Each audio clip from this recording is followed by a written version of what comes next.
श्री राधा श्याम सुंदर और गोपी की अमृत कथा। एक बार श्याम सुंदर अपना श्रृंगार कर रहे थे।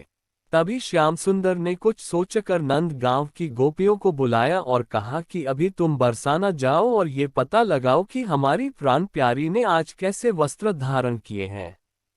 आज हम भी वैसी ही पोशाक धारण करेंगे। आज तो मैं राधे जैसे ही वस्त्र धारण करके ही निकुंज में जाऊंगा, जिससे राधा जी मुझे देखकर अचंभित हो जाएं। जब नंद गांव से गोपियां श्री बरसाना पहुंची तब कुछ मंजरियां श्री राधा रानी का श्रृंगार कर रही थीं। कुछ मंजरियां बाहर खड़ी थीं, उन्होंने गोपियों को अंदर जाने नहीं दिया। गोपियों ने बहुत अनुरोध किया कि सिर्फ एक झलक तो प्यारी की निहारने दो, फिर हम यहाँ से चली जाएगी। तब मंजरियों ने कहा कि एक शर्त है कि कोई एक गोपी ही अंदर जाएगी। अतः एक गोपी ही अंदर श्री राधे की झलक के दर्शन करने गई। गोपी बिना पलके झपकाए निमिष श्री राधे की झलक के दर्शन करती रही। फिर उस गोपी ने तुरंत अपने नेत्र बंद कर लिए और बंद नेत्रों से ही बाहर आकर दूसरी गोपी को कहा कि अरे सखी, जल्दी से मुझे नंदगांव ले चल। सभी सखियों ने कहा कि पहले श्री राधे के श्रृंगार का वर्णन तो कर सखी। गोपी ने कहा कि पहले जल्दी से मुझे श्याम सुंदर के पास ले चलो, वहीं पर बताती हूँ। तब उस गोपी का हाथ पकड़कर सखियां नंद भवन में आई। जब सखियां नंदगांव पहुंची तो श्याम सुंदर ने पूछा कि कर लिए मेरी श्री राधे के दर्शन? अब जल्दी से मुझे बताओ कैसी पोशाक धारण किए है, कितनी सुंदर लग रही थी मेरी प्यारी। गोपी ने कहा कि अपनी प्राण प्यारी को बड़े प्रेम से संभाल कर मेरे इन नेत्रों में समा कर लाई हूं।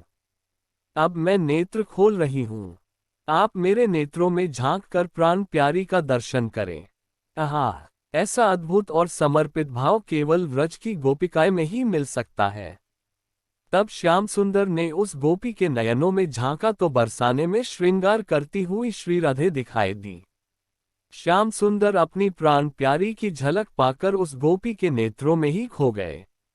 अपलक उस गोपी के नेत्रों में ही निहारते रहे, अपना श्रृंगार करना भी जैसे भूल गए, एक स्तंभ की तरह जैसे अचेतन हो गए हो।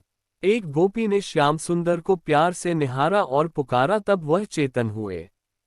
श्याम सुंदर उस गोपी पर बलिहारी जाते हैं और भाव विह्वल होकर कह उठते हैं, तू धन्य है गोपी और तेरा प्रेम भी धन्य है। तुम्हारे प्रेम ने तो मुझे नंद भवन में बरसाना दिखा दिया है। हम सब भी बलिहारी जाए उस गोपी पर जिसने श्याम को अपने नेत्रों में ही बरसाने की प्यारी श्यामा का दर्शन करा दिया।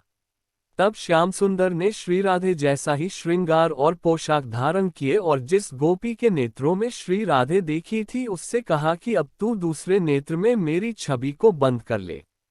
उस गोपी ने श्याम सुंदर को भी अपलक निहारा और थोड़ी देर में अपने नेत्रों को बंद कर दिया। तब श्याम सुंदर ने एक और गोपी से कहा कि इस गोपी को उस निकुंज में ले जाओ जहां श्री राधे बैठकर मेरा इंतजार कर रही थी।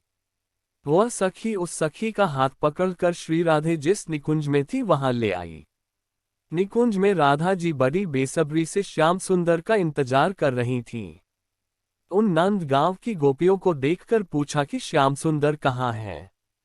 जिस गोपी के नेत्र बंद थे उसने कहा कि श्याम सुंदर मेरे नेत्रों में समा गए हैं।